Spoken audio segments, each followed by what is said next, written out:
ನೀವೆಲ್ಲ ಇವತ್ತು ಎದಕ್ಕೆ ಬಂದಾರಿ?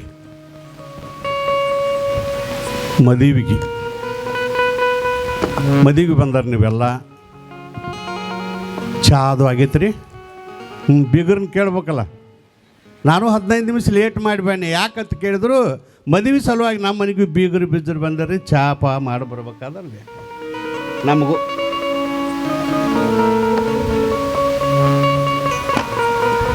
ಬಂದಾರಿ.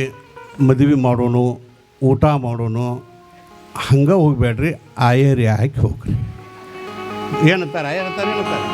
ಹಾಂ, ಹಂಗೆ ಕೈ ಬೀಸಿ ಕತ್ತರ್ಲ ಕೂತು ಊಟ ಮಾಡಿ ಹೋಗ್ಬೇಡ್ರಿ. ಯಾಕಂದ್ರೆ ನೀವು ಈಗ ಆಯರಿ ಹಾಕಿರೇನ ಮುಂದೆ ನಿಮಗೆ ಅವ ಆಯರಿ ಹಾಕ್ತಾನಲ್ಲ, ಮುಗಿ ಭಾಳ ಇರ್ತೈತಿ ಅದು. ಯಾಕಂದ್ರೆ ಮುಂದೆ ಲಿಸ್ಟ್ ನೋಡ್ತೀರಿ ನೀವು ಅವ್ರ ಮದುವೆಯಾಗ. ಅವ್ರು ಎಷ್ಟು ಹಾಕ್ಯಾರು, ಎಷ್ಟು ಜಂಪರ್ ಪೀಸ್ ಕೊಟ್ಟಾರು, ಏನು ಬಾಂಡೆ ಕೊಟ್ಟಾರು, ಏನು ಸೀರೆ ಕೊಟ್ಟಾರು, ಅಟ್ಟ ಹಾಕ್ತೀರಿ ನೀವು, ಹೆಚ್ಚು ಹಾಕೋದಿಲ್ಲ. ಯಪ್ಪ, ನಿನಗಿಂತ ಬಾದ್ ಮಾಡಿದೆವು ಮಾಯಕ್ಕ.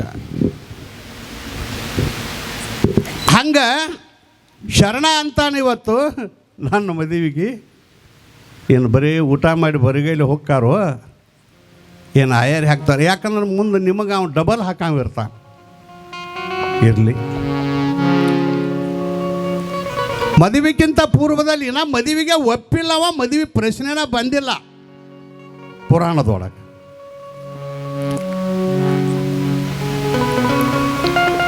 ನಂದಿಧ್ವಜ ಮನೆತನಕ್ಕೆ ನಂದಿಯ ಆಗಮನವಾಯಿತು. ಶಿವನೇ ಬಸವ, ಬಸವ ಶಿವನೇ. ನಂದಿಯನ್ನ ಪೂಜೆ ಮಾಡ್ತಾ ಭಗವಂತನ ಧ್ಯಾನದೊಳಗ ಕಾಲು ಕಳೀತಾ ಇದ್ದ ಶಿವಲಿಂಗ. ಜನನ ಮರಣ ರಹಿತ ಮಾಡೋದಕ್ಕಾಗಿ ಪರಮಾತ್ಮನ ರೂಪಿಯಾಗಿರುವಂಥ ಶಿವಲಿಂಗ ಸದ್ಗುರುವಿಗೆ ಶರಣಾಗತನಾದ. ಯೋಗಯ್ಯ ಶಿವಯೋಗಿಗಳಿಂದ ಬ್ರಹ್ಮ ಉಪದೇಶ ಪಡ ದೀಕ್ಷೆಯನ್ನು ಪಡೆದ. ಚಿದಾನಂದ ರೂಪ ಶಿವೋಹಂ ಅಂದ. ಗುರುವಿನ ಉಪದೇಶದಿಂದ ವರಗುರು ಉಪದೇಶ ನೆರವಾಯಿತನಿಗೆ ಇನ್ನೇನು. ಎಷ್ಟು ಆನಂದ ಅದ. ನೀವು ಅಂತಿರಲ್ಲ, ಭಾಳ ರೊಕ್ಕ ಸಿಕ್ತಂದ್ರೆ ನಮಗೇನು ಇನ್ನೇನು ಆರಾಮದದು ಅಂತಿಲ್ಲ. ಇವತ್ತವ ಶಿವಲಿಂಗ ಅಂತಾರ, ವರಗುರು ಉಪದೇಶ ನೆರವಾಯಿತನಿಗೆ ಇನ್ನೇನು. ಗುರುವಿನ ಉಪದೇಶ ಆಯಿತು. ಗುರುವಿನ ಆಶೀರ್ವಾದದೊಳಗೆ, ಗುರುವಿನ ಉಪದೇಶದೊಳಗೆ ಅಪಾರವಾಗಿರುವಂಥ ಶಕ್ತಿ ಐತೆ ಅನ್ನೋದನ್ನು ನಿನ್ನೆ ಸಮಗಾರ ಭೀಮವನ ಕಥೆ ಒಳಗೆ ಕೇಳಿದಿರಿ ನೀವೆಲ್ಲ. ಗುರುವಿನ ಪಾದಕ್ಕೆ ಹನಿ ಹಚ್ಚಿ ನಮಸ್ಕಾರ ಮಾಡಿದರೆ ಮುಟ್ಟಲು ಗುರು ಪಾದವ ಪೂರ್ವದ ಕರ್ಮ ನಷ್ಟವಪ್ಪದು. ಗುರುವಿನ ಪಾದಕ್ಕೆ ನಾವೆಲ್ಲರೂ ಹನಿ ಹಚ್ಚಿ ನಮಸ್ಕಾರ ಮಾಡ್ತೀವಿ. ಬಹಳ ಅಪಾರವಾಗಿರುವಂಥ ಶಕ್ತಿ ಅದು. ಪೂಜೆ ಮಾಡ್ತೀರಿ ನೀವು.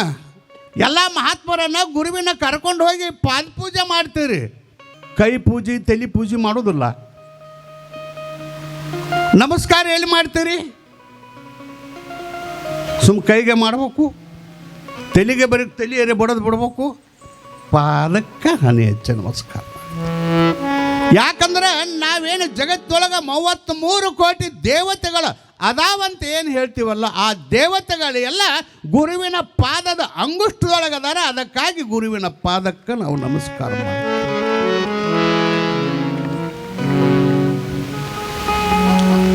ಅದಕ್ಕೆ ಹೇಳಿದರು ದೇವರ ದಾಸಮಯ್ಯನವರು, ಉರಿವ ಕೆಂಡದ ಮೇಲೆ ತೃಣವ ತಂದಿರಿಸಿದರೆ ಆ ತೃಣವನ ಕೆಂಡ ನುಂಗಿದಂತೆ.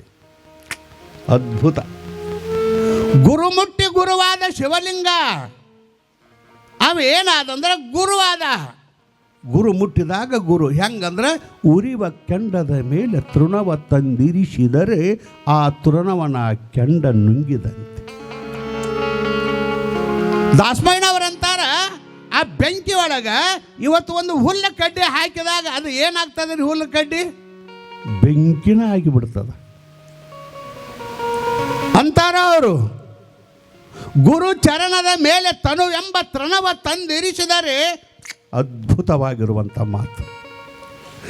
ಆ ಬೆಂಕಿ ಒಳಗೆ ಹುಲ್ಲು ಕಡ್ಡಿ ಹಾಕಿದಾಗ ಬೆಂಕಿಯ ಸ್ವರೂಪ ಹೇಗಾಗ್ತದ? ಹಂಗ ಗುರುವಿನ ಚರಣದ ಮೇಲೆ ನಮ್ಮ ತನು ಎಂಬ ತೃಣವ ತಂದಿರಿಸಿದರೆ ಆ ತೃಣ ಆ ಶರೀರ ಏನಾಗಿತ್ತು ಅಂದ್ರೆ ಸರ್ವಾಂಗ ಲಿಂಗಮಯ ಕಾಣ ರಾಮನಾಥ ಅಂತ ಹೇಳ್ತಾರ ಅವರು. ಗುರುವಿನ ಪಾದಕ್ಕೆ ನಮ್ಮ ಹನಿ ಹಚ್ಚಿದೀವಿ ಅಂದ್ರೆ, ಗುರುವಿನ ಉಪದೇಶಕ್ಕೆ ನಾವು ಪಾತ್ರರಾದೀವಿ ಅಂದ್ರೆ, ಗುರುವಿನ ಅನುಗ್ರಹ ನಮಗಾಯ್ತು ಅಂದ್ರೆ ನಾವೇನಾಗ್ತೀವಿ ಅಂದ್ರೆ ಲಿಂಗಮಯ.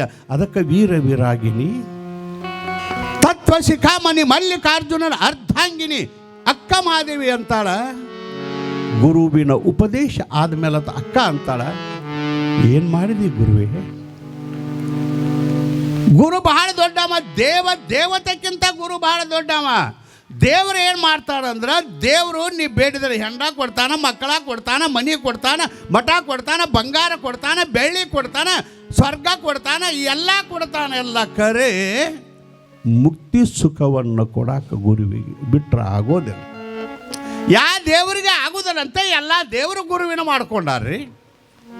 ದೇವಲೋಕದೊಳಗೆಲ್ಲ ಮುಕ್ತಿ ಗುರುವಿನ ಹತ್ತಿರ ಬಂದು ಈ ಲೋಕಕ್ಕೆ ಬಂದ ಗುರುವಿನ ಉಪದೇಶ ಪಡಿಬೇಕು. ಅದಕ್ಕೆ ಸರ್ವಾಂಗ ಲಿಂಗ ಆಗ್ತದ. ನಾವೆಲ್ಲರೂ ಏನು ಅಂತ ಕೇಳಿದ್ರೆ ಲಿಂಗ ರೂಪ. ಅದಕ್ಕೆ ಅಕ್ಕ ಅಂತಾಳ. ಗುರುವೇ ಏನು ಮಾಡಿದಿ? ಬಂಗಾರ ಕೊಟ್ರೆ ಗುರು ಭಾಳ ದೊಡ್ಡವ ಅಲ್ಲ, ನೀವು ತಿಳಿದವ್ರಿ. ಅವ್ರಂತಿಲ್ಲಿ ನಡ್ಕೊಂಡವ್ರಿ, ಮಕ್ಕಳಾದವ್ರಿ, ಭಾಳ ದೊಡ್ಡ ಸ್ವಾಮಿ. ಸ್ವಾಮಿ ಗುರು ಅಲ್ಲ, ಪಕ್ಕ ಬರೆದಿಟ್ಟುಕೋರಿ. ಅದು ಗುರು 9 ಥರ 8 ಥರ 6 ಥರ ಗುರುಗಳದಾರ. ಶ್ರೇಷ್ಠ ಗುರು ಅವಲ್ಲ. ಅವ್ರಿಗೆ ನಡ್ಕೊಂದಿವ್ರಿ, ಮದುವೆ ಆತ್ರಿ, ಅವ್ರಿಗೆ ನಡ್ಕೊಂದಿವು, ಮಕ್ಕಳಾದವ್ರಿ, ಅವ್ರಿಗೆ ಬಹಳ ನಡ್ಕೊಂದಿವು, ಹೊಲ ಸಿಕ್ತ್ರಿ, ನೌಕರಿ ಸಿಕ್ತು. ಗುರು ಅದರ ಶ್ರೋತ್ರಿಯ ಬ್ರಹ್ಮನಿಷ್ಠ ಸದ್ಗುರು ಮುಕ್ತಿ ಕೊಡವಲ್ಲ, ಫಲ ಕೊಡವ. ಇದರ ದೇವರು ಕೊಡ್ತಾನ. ಆದ್ರೆ ಗುರು ಏನು ಮಾಡ್ತಾನೆ? ನಿಜವಾದ ಗುರು ಅಕ್ಕ ಅಂತಾಳ, ವೀರವಿರಾಗಿನಿ ಅಕ್ಕ ಮಹಾದೇವಿ ಅಂತಾಳ, ಶಿವಲಿಂಗನು ಅಂತಾಳ. ಗುರು ಏನು ಮಾಡಿದ? ನನಗೆ ಮನೆ ಕೊಡಲಿಲ್ಲ, ಐಶ್ವರ್ಯ ಕೊಡಲಿಲ್ಲ. ಏನು ಮಾಡಿದೆ ಅಂದ್ರೆ ನರ ಜನ್ಮವ ತೊಡೆದು ಹರ ಜನ್ಮವ ಮಾಡಿದ ಗುರು. ಗುರುವಿನ ಶಕ್ತಿ ಏನದ ನೋಡ್ರಿ. ಗುರು ಏನು ಮಾಡಿದೆ ಅಂದ್ರೆ ನರ ಜನ್ಮವ ತೊಡೆದು ಹರ ಜನ್ಮವ ಮಾಡಿದ ಗುರುವೇ. ಭವಿ ಎಂಬುದು ಬಿಡಿಸಿ ಭಕ್ತರೆಂದೆನಿಸಿದ ಗುರುವೇ. ಭವಬಂಧನ ಕೆಡಿಸಿ ಪರಮ ಸುಖವ ತೋರಿದ ಗುರುವೇ. ಏನು ಮಾಡಿದ್ರಿ? ನರರನ್ನ ನಾರಾಯಣನ್ನಾಗಿ ಮಾಡಿದ, ಮಾನವರನ್ನ ಮಹಾದೇವನನ್ನಾಗಿ ಮಾಡಿದ. ಗುರು ಏನು ಮಾಡಿದ ಅಂದ್ರೆ ನಿನ್ನ ದೇವರ ಮಾಡ್ತಾನಪ್ಪ ಗುರು. ನಿನ್ನ ಮನುಷ್ಯನ ಮಾಡೋದಲ್ಲ, ಮನುಷ್ಯನನ್ನು ಹೋಗಿ ಗುರುವಾದ. ನಾವೆಲ್ಲ ಮೊದಲು ನಾಗಲಿಂಗಪ್ಪ, ಸಿದ್ಧಾರೂಢ, ಶಿವಲಿಂಗಪ್ಪ, ಅಕ್ಕಲಕೋಟಿ ಶರಣರು ಇವರೆಲ್ಲ ಮನುಷ್ಯರಾಗಿ ಹುಟ್ಟಿ ಬಂದವರು. ದೇವರಿದ್ರೂ ಮನುಷ್ಯರಾಗಿ ಹುಟ್ಟಿ ಬಂದಾಗ ಅವರು ದೇವ್ರು ಯಾವಾಗಾದರೂ ಗುರು ಯಾವಾಗಾದ್ರೆ ಗುರುಗಳು ಮಾಡಿಕೊಂಡು ಯೋಗಯ್ಯನಿಂದ ಉಪದೇಶ ಪಡೆದಂಥ ಶಿವಲಿಂಗ ಶರಣಾದ ಜಗದ್ಗುರುವಾದ.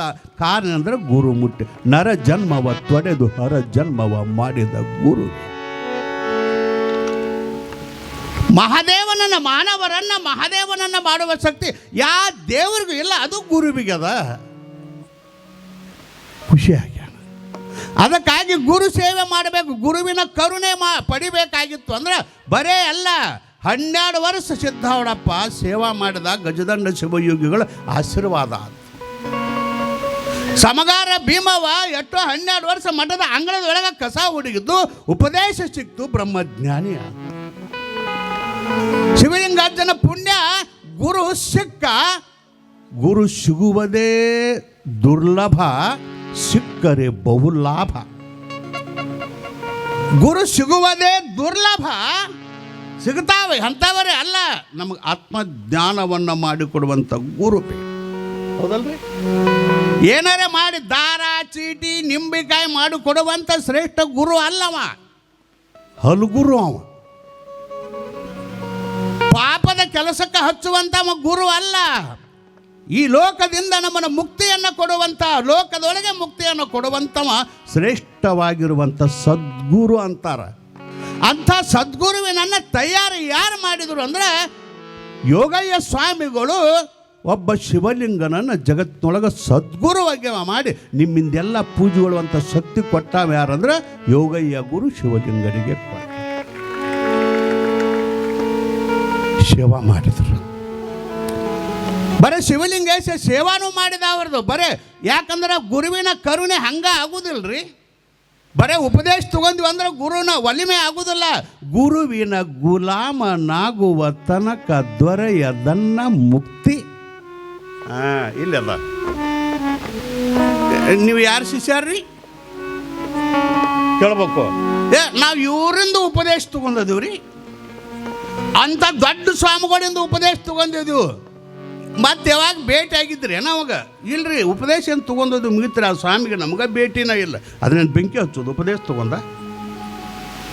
ಮದುವೆ ಆಗೈತಪ್ಪ, ಮದುವೆ ಆಗೈತಿ. ಹುಡುಗ ಚಲೋ ಅದಾನ, ಹುಡುಗಿನೋ ಚಲೋ ಐತೆ, ಮದುವೆ ಆಗೈತಿ.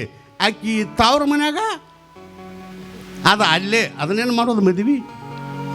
ಗುರುವಿನ ಉಪದೇಶ ತಗೊಂಡು ಅಂದ್ರೆ ಅವನು ಸೇವಾ ಮಾಡು. ಆಪ್ತ ಅಂಗ ಸ್ಥಾನ ಸದ್ಭಾವ ಸೇವಾ ಮಾಡು ಗುಲಾಮನಾಗುವ ತನಕ. ಸಿದ್ಧಾರೂಢ ಸೇವಾ ಮಾಡಿದ್ರಿ.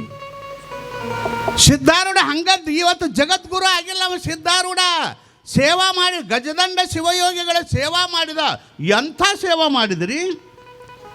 ಬರೇ ಚೌರಿ ಬೀಸೋದು, ಕಾಲು ಒತ್ತೋದು, ಬರೇ ಇದನ್ನು ಸೇವಾ ಮಾಡಲಿಲ್ಲ.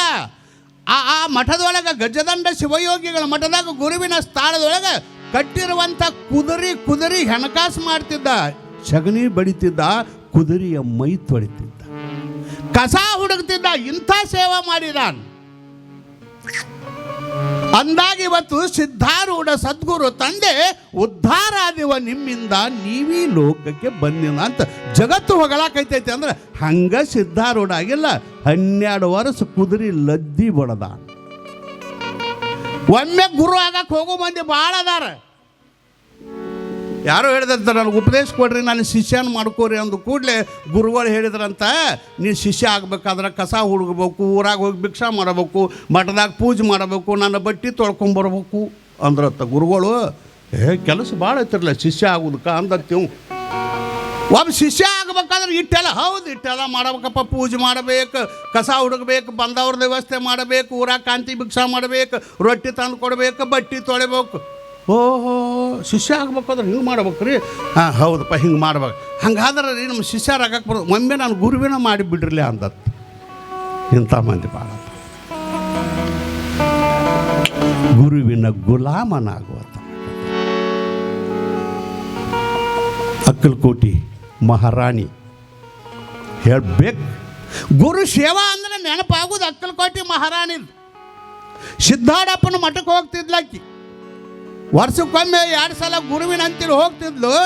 ಅಕ್ಕಲಕೋಟಿ ಮಹಾರಾಣಿ ಹೋದ ಟೈಮದೊಳಗೆ ನೀವೆಲ್ಲ ಸಿದ್ಧಾಡ ಅಜ್ಜನ ಮಠ ನೋಡಬೇಕು. ಕೈಲಾಸ ಮಂಟಪ ಅಂತ ಮಂಟಪ ಐತ್ಲ.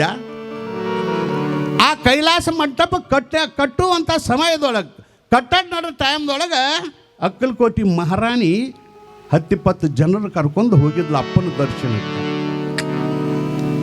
ದರ್ಶನಕ್ಕೆ ಹೋದ ಟೈಮ್ದೊಳಗೆ ಅದನ್ನು ಕಟ್ಟುವತ್ನಾಗ ಗಚ್ಚ ಸಿಮೆಂಟ್ ಹೊರ್ತಾರಲ್ಲ ಕಟ್ಟಡಕ್ಕೆ, ಸಿಮೆಂಟ್ ಹೊತ್ತು ಸೇವಾ ನಡೆದಿತ್ತು. ಹೋಗಿ ಅಪ್ಪನಿಗೆ ಸಾಷ್ಟಾಂಗ ನಮಸ್ಕಾರ ಮಾಡಿದ್ಲು ಅಕ್ಕಲಕೋಟಿ ಮಹಾರಾಣಿ. ಸಾಷ್ಟಾಂಗ ನಮಸ್ಕಾರ ಮಾಡಿ ಹೊರಗೆ ಬಂದ್ಲು. ಉಸುಕ್ ಸಿಮೆಂಟ್ ತುಂಬಾಕತ್ತಿದ್ರಲ್ಲ, ಗಚ್ ಮಾಲ್ ತುಂಬೋದು, ಸಿಮೆಂಟ್ ತುಂಬೋದು ಕಲಿಸಿ ಬುಡ್ಡಿ ಹೊತ್ತಲು. ಅವರೆಲ್ಲ ಮಹಾರಾಣಿ ಯವ್ವ ನೀ ಬೇಡ ಹೊರಸರಲ್ಲ. ಗಂಡಗಚ್ಚೆ ಹಾಕಿಬಿಟ್ಲು. ಪಿತಾಂಬರ ಮಹಾರಾಣಿ ರೀ, ನೀವ ಇಟ್ಟು ಕಿಮ್ಮತ್ತಿನ ಉಡ್ತೀರಿ ಅಂದ್ರೆ ಇನ್ನು ಮಹಾರಾಣಿ ಎಂಥ ಪಿತಾಂಬರ ಉಟ್ಟಿರ್ಬೇಕು. ಪಿತಾಂಬರ ಉಟ್ಕೊಂಡು ಗಚ್ ಹೊರಕೈತ್ಲು, ಸೋರಾಕೈತಿ, ಮೈ ಎಲ್ಲ ಬಟ್ಟೆ ಎಲ್ಲ ಹೊಲಸಾಗೈತು. ಯಾರೋ ಕೇಳಿದ್ರು, ಯವ್ವ ಕಿಮ್ಮತ್ತಿನ ಅರಿಬಿದು, ಕಿಮ್ಮತ್ತಿನ ಪಿತಾಂಬರ ಹೊಲಸಾಕೈತಿ, ಬಿಟ್ಟು ಬಿಡಿದನ್ನು ಯಾಕೆ ಹೊರ್ತಿ ಅಂದಾಗ ಹಾಕ್ಯಂದು, ಹೊಲಸಾದ್ರೆ ಇದನ್ನು ಮತ್ತೊಂದು ತೊಗೊಳಕ್ಕೆ ಬರ್ತೈತಿ, ಎಲ್ಲ ಕಡೆ ಸೇವಾ ಸಿಗ್ತೈತಿ ಅನ್ಪ. ಇಂಥ ಪಿತಾಂಬರ ರೊಕ್ಕ ಕೊಟ್ಟರೆ ಸಿಗ್ತೈತಿ, ಗುರು ಸೇವಾ ಸಿಗ್ತೈತೇನೋ. ಗುರುಪಾದ ಸೇವೆಯನ್ನು ಒಲವಿಂದ ಮಾಡದೆ ಸುಮ್ಮನ ನಿಜಗುಂಡ್ರಂತಾರ. ಗುರುವಿನ ಗುಣ. 4 ಮಂದಿ ಅಕ್ಕಿ ಕೂಡ ಬಂದವ್ರಂದ್ರೆ ಯವ್ವ ನೀ ಯಾಕೆ ಮಾಡಕತ್ತಿದ್ದ, ನಾವಿರೋಕ್ಕಾಗಲಿ. ಇದನ್ನು ಪಕ್ಕ ನೆನ್ಪಿಟ್ಕೋರಿ ನೀವು. ನೀ ಯಾಕೆ ಮಾಡ್ತೀವಿ, ನಾವಿರ ನೀ ಕಾಲಿಲೆ ತೋರಿಸ್ರ ನಾವು ತಲೀಲೆ ಮಾಡುವಂಥ ಶಿಷ್ಯರು ಸೇವಕರು ನಿನುಗಡೆ ಅಕ್ಕಲಕೋಟೆಯಿಂದನೇ ಬಂದಿದ್ದೀವಿ. ಯವ್ವ ನೀ ಯಾಕೆ ಹೊರಕತ್ತಿದ್ದ, ನಾವು ಹೊರ್ತಿದ್ದು ಸರಿ, ನಾವು ಹೊರ್ತೀವಿ ಸರಿ ಅಂದಾಗ ಅವ್ವ ಒಂದು ಮಾತು ಅಂದಳು, ಮಹಾರಾಣಿ ನೀವು ಸೇವಾ ಮಾಡಿದ ಪುಣ್ಯ ನಿಮಗೆ, ನಾ ಮಾಡಿದ್ದ ನನಗೆ.